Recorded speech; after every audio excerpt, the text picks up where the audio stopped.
देशभक्तीचा पाया धरू, शूरवीरांचे स्मरण करू, देशभक्तीचा पाया धरू, स्वातंत्र्याचा हा सोहळा आनंदाने साजरा करू, स्वातंत्र्याचा हा सोहळा आनंदाने साजरा करू. नमस्कार मित्रांनो, माझे नाव समृद्धींद्र भानलहरे. मी आता 7वी मध्ये शिकते. भूमी ही माझी आई आहे, तिचा तिरंगा माझा सन्मान आहे. भूमी ही माझी आई आहे, तिचा तिरंगा माझा सन्मान आहे. जगात कुठेही जाऊ दे मी, हृदयात नेहमी भारताचा अभिमान आहे. जगात कुठेही जाऊ दे मी, हृदयात नेहमी भारताचा अभिमान आहे. आजचा दिवस उजाडला तो एका वेगळ्याच ऊर्जेने, एका वेगळ्याच अभिमानाने. 15 ऑगस्ट हा दिवस केवळ एक कॅलेंडरवरची तारीख नाहीये, तर तो दिवस आहे कोट्यावधी भारतीयांच्या हृदयात धगधगणारी एक ज्योत. ती स्वातंत्र्याची ज्योत आहे.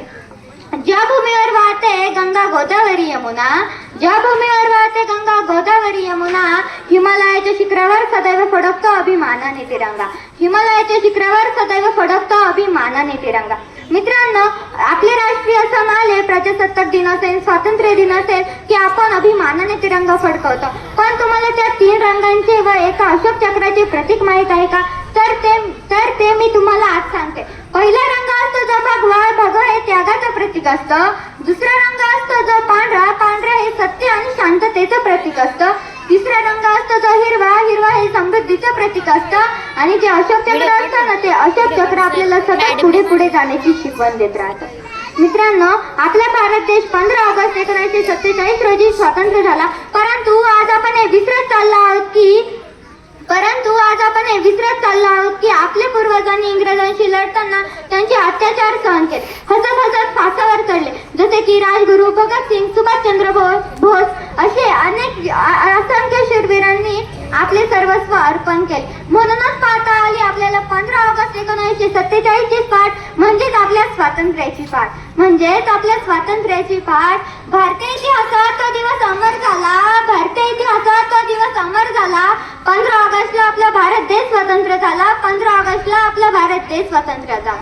500 वर्ष आपले स्वातंत्र्य टिकून राहिले ते फक्त आपल्या भारतीय सैनिकांमुळे. कारण ऊन वारा पाऊस याची पर्वा न करता, अन्न किंवा पाणी मिळेल याची पर्वा न करता, कधी जमीन तर कधी पाण्यातून खडा पहारा देणारे आपले भारतीय सैनिक कधी देशात तर कधी देशाबाहेर संघर्ष करताना,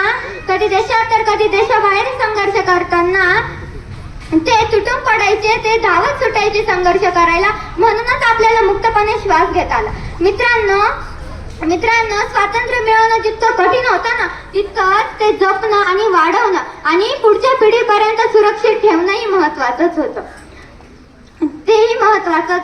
मला वाटतं या गोष्टीचं वाटतं की नौजवान बाईक जोरात चालवताना हे विसरून जातो की ज्या धरतीला तो तुडवतोय त्या धरतीचे उंच उंच मिळवण्यासाठी आपल्या पूर्वजांनी आटोकाट प्रयत्न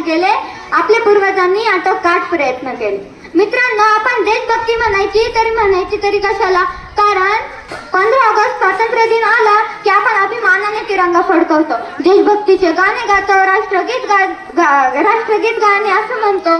परंतु काही लोक तर मोबाईलवर स्टेटस ठेवतात, स्टोरी ठेवतात. परंतु आपण याला देशभक्ती अजिबात म्हणायची नाही, कारण हे फक्त एक दुसऱ्यांना दाखवण्यासाठी झालं.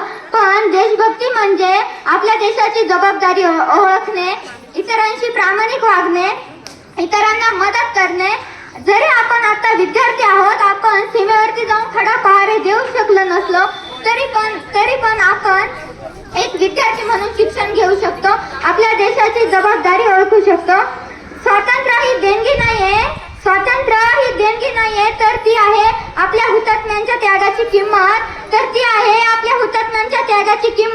म्हणून जाता जाता एवढेच सांगते, रक्तातून उगवला स्वातंत्र्याचा सूर्य नवा, हुतात्म्यांच्या त्यागाने फुलला